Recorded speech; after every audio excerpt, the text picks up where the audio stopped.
Stored है magnetic field. अब पहली बात तो एनर्जी कौन सी है वो देखिए कि मैग्नेटिक फील्ड कैसे एनर्जी स्टोर करता है। ठीक है, चलो ध्यान दो। हम लोग एक फ्लो चार्ट पढ़ा था।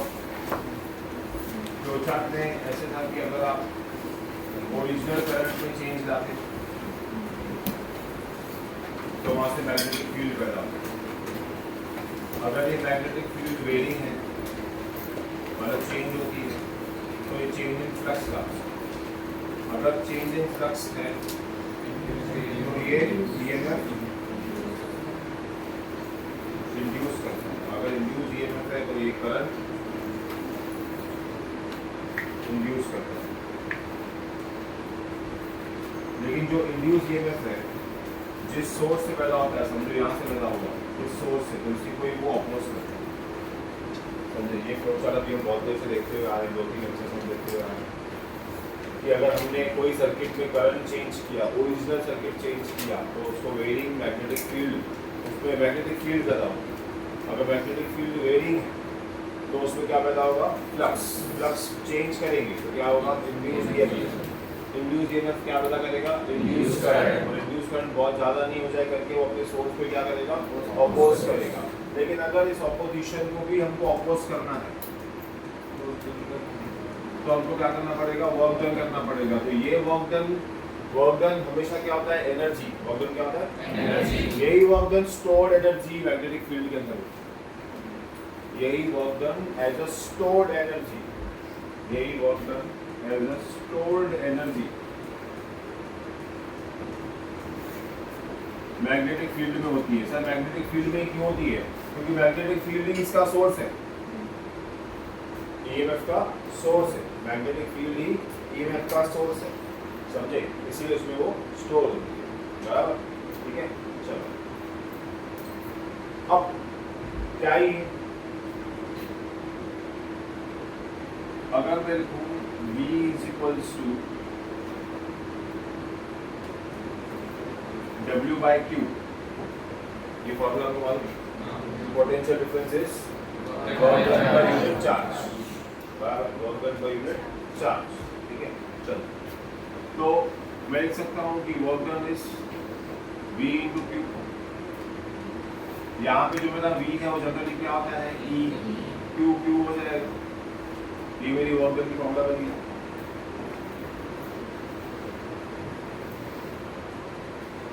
पर मैंने कल भी बताया था कि हम काम बहुत छोटा छोटा करेंगे, ज़्यादा काम नहीं करेंगे, चलते हैं बहुत थोड़ा काम करेंगे, बहुत ज़्यादा एनर्जी स्टोर कर लेंगे, बहुत ज़्यादा ऑपोजिशन हो जाएगी, फिर इंड्यूस ईएमएफ होगा ही नहीं, साइकिल चलेगी। थोड़ा थोड़ा ऑपोजिशन कर रहा है, थोड़ा थोड़ा ऑपोजिशन के लिए यहाँ पे DW लिखूंगा, यहाँ पे E लिखूंगा, यहाँ पे DQ लिखूंगा, DW। कल हमने E के फॉर्मूला बनाई थी इन टर्म्स ऑफ I और T, minus L DI by DT, minus L DI by DT into DQ। और उनको पता है कि Q by T क्या होता है, I। Q by T क्या होता है, I। तो यहाँ पे लिखेंगे DW minus L DI into I। अब इंटीग्रेट करेंगे, क्या करेंगे, इंटीग्रेट। तो इंटीग्रेट 0 से लेकर कब तक करेंगे, कल हमने I नॉट तक किया था। हाँ, कल हमने I नॉट तक किया था। आज कहाँ तक करेंगे,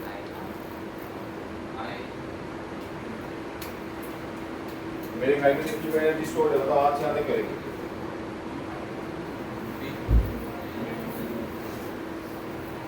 हाँ बोलो, आज कहाँ तक करेंगे, I तक।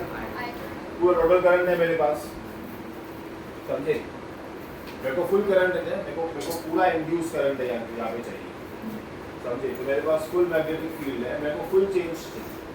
कल मैं पीक की बात कर रहा था, आज मैं करंट की बात कर रहा हूँ, समझे। 0 से I तक चाहिए, माइनस है तो यहाँ पे मेरा DW आएगा, माइनस L बार 0 से I DI। ठीक है, इसका इंटीग्रेशन I² बाय 2 पे वैल्यू सब्स्टिट्यूट होगी तो यहाँ पे क्या आएगा, half L I² work done. मैं इसको मॉड में ले लेता हूँ सो दैट ये माइनस में आ जाए, माइनस निकल जाएगा। क्या ये मैं निकाल देता हूँ मॉड में लेके, चलो वर्क डन की formula half L I square potential energy potential की काइनेटिक एनर्जी से कल हमने निकाल दी ऐसी एक और हाफ एल स्क्वायर से प्रोग्रेस किया था। अगर तुम इलेक्ट्रोस्टैटिक्स याद करो तो यूई भी हाफ सी वी स्क्वायर था। देखो half M V square half I omega square half C V square half L I square half L I not square, पांचों एनालॉगस फॉर्मूला हमने पढ़ लिया।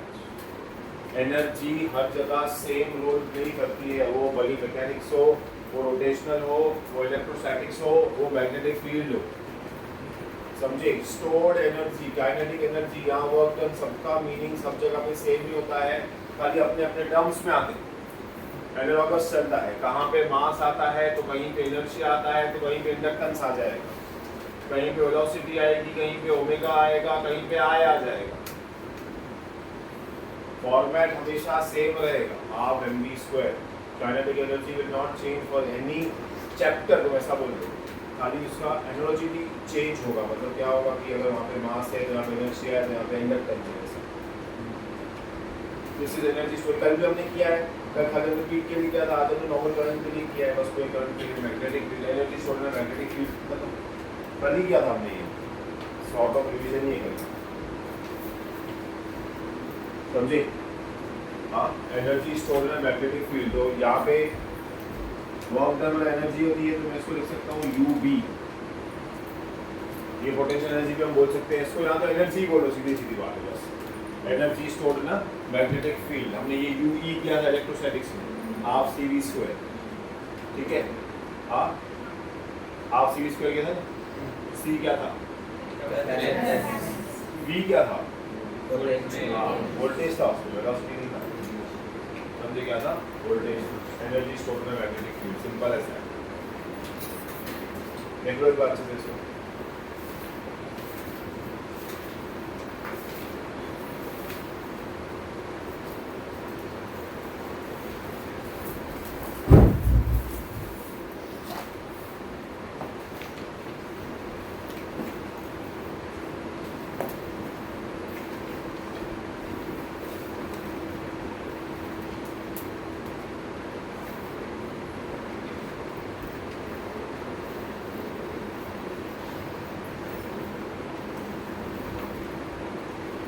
और कौन करता है, करनी नहीं है।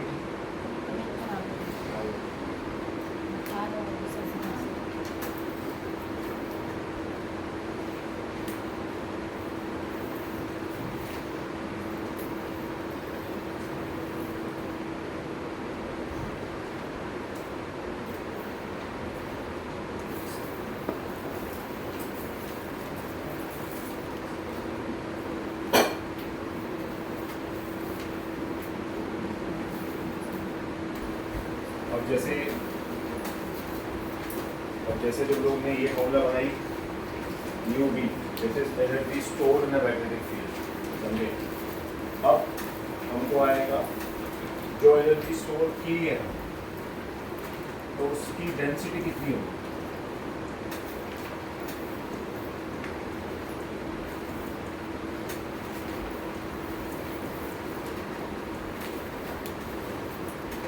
एनर्जी डेंसिटी कितनी होगी। अब यहाँ पे एक कैच है, ये हर मैग्नेटिक फील्ड के लिए ट्रू है, लेकिन इन क्लोज स्ट्रक्चर्स,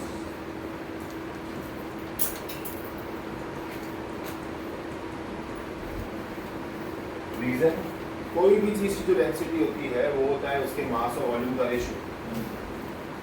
अब वॉल्यूम जनरली हम ऐसे बोलते हैं कि कंटेनर कितना स्टोर कर सकता है वो वॉल्यूम होता है, लेकिन यहाँ पे magnetic field can not be stored in the container. तो सेकंड तरीका होता है वॉल्यूम निकालने का कि एरिया इनटू लेंथ करें। अब एरिया जो है वो हमको क्लोज सरफेसेस क्लोज स्ट्रक्चर्स का मिल सकता है जहाँ पे मैग्नेटिक फील्ड डिफाइंड हो जाए या हमको उसकी फिक्स वैल्यू मिलती है। तो ऐसे प्रोसेस के लिए हम यहाँ पे सोलेनॉइड यूज करते हैं, समझिए क्या यूज करते हैं, सोलेनॉइड यूज करते हैं।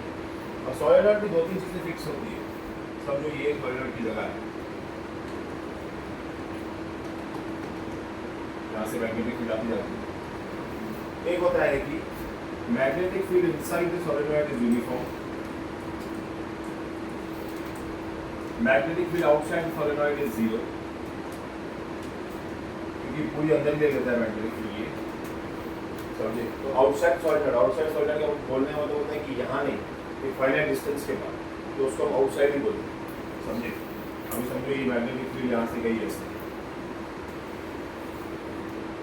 ठीक है। तो सोलेनॉइड का स्ट्रक्चर कैसे होता है, एक वायर रहती है, एक रॉड रहती है, उसको वैसे वायर राउंड करते हैं,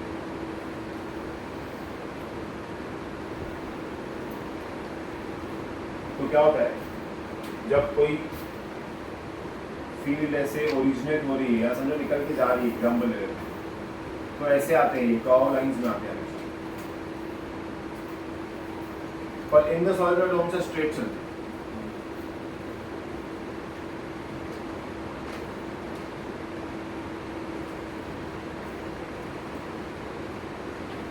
बाहर निकल के फिर फैल जाए, तो इनसाइड सोलेनॉइड मैग्नेटिक फील्ड हमेशा यूनिफॉर्म होती है, समझे। इनसाइड सोलेनॉइड मैग्नेटिक फील्ड क्या रहेगी, हमेशा यूनिफॉर्म रहेगी, समझे।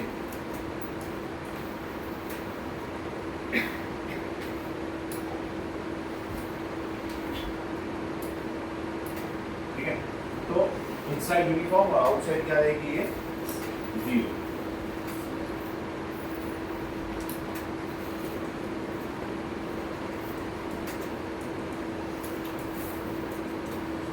ये दो चीज़ आ रही है। अब तो हम लोग याद निकालेंगे यहाँ पे हम लोग जो एनर्जी डेंसिटी है small nu we will be equal to energy of magnetic field per unit volume, समझे। यहाँ एनर्जी स्टोर्ड है magnetic field per unit volume निकालेंगे, per unit volume, energy stored in magnetic field क्या निकालेंगे, per unit volume. अब energy stored in magnetic field होता है new B, हमने अभी देखा थोड़ी देर पहले।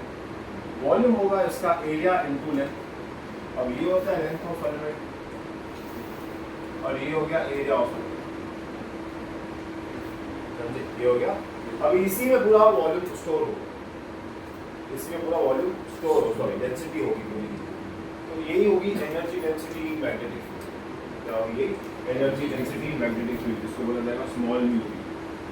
कैपिटल न्यू बी जो होगा वो होगा energy stored in magnetic field, या एनर्जी ऑफ मैग्नेटिक फील्ड, या energy stored in magnetic field. और स्मॉल न्यू बी क्या होगा, energy density in magnetic field, क्या होगा ये, energy density in magnetic field, ठीक है। अब हम लोग ने इसकी फॉर्मूला थोड़ी देर पहले निकाली, हाफ एल स्क्वायर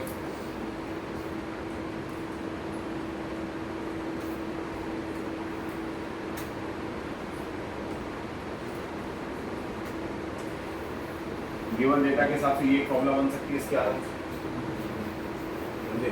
अगर आपको एल मिला हो, आई मिला हो, ए मिला हो, एल मिला हो, आप ये डेटा आराम से बन सकती है। यू बी आर से अब इसमें क्या चेंजेस और कर सकते हैं, मुझे बताओ कि आई को कुछ लिख सकते हैं, एल को कुछ लिख सकते हैं। अब तुम लोग याद करो, तुम लोग को सोलेनॉइड खुद पढ़ने पड़ा था मैंने इसमें, समझे। सोलेनॉइड का मैग्नेटिक फील्ड जो होता है वो जनरली होता है बी यू नॉट एन आई, समझे, यू नॉट एन आई होता है। लेकिन यहाँ पे हमने पढ़ा था कुछ तो समथिंग पर inductance per unit length of solenoid, formula याद है, inductance per unit L by आई पढ़ा था कि एल बाय एल पढ़ा था, कैपिटल एल बाय एल पढ़ा था।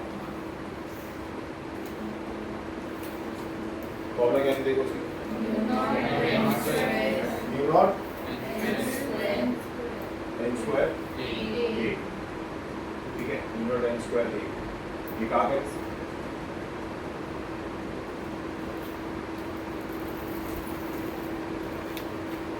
ये साथ में लिख दीजिए।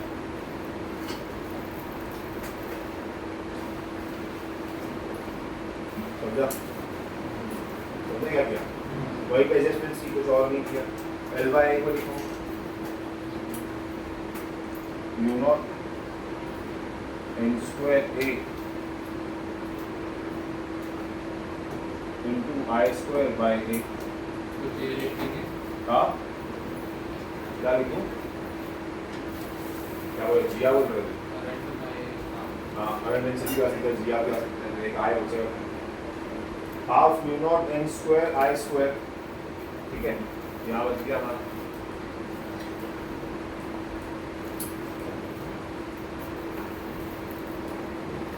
गिवन डेटा के हिसाब से ये फॉर्मूला एक और बन गई हमारी, ये सॉलिनॉइड के हिसाब से बन गई फॉर्मूला हमारी, म्यू नॉट एन स्क्वायर आई स्क्वायर, वहाँ पे आपका था ना mu not an I, starting service में सॉलिनॉइड थोड़ा था, समझे? ठीक है, चलो अब देखो, ओरिजिनल सॉलिनॉइड ये होता है म्यू नॉट एन आई, इसमें क्या करो, हाफ म्यू नॉट एन आई और एक एन आई बचेगा, नहीं समझे? उसको उठा के डाल दो, हाफ डी एन आई, ये भी फॉर्मूला बन सकती है। अगेन गिवन डेटा के हिसाब से जो भी बिंदुओं को चाहिए यहाँ घुमा के रख सकते हैं, समझो, समझ में आया? बस यही घुमाना है।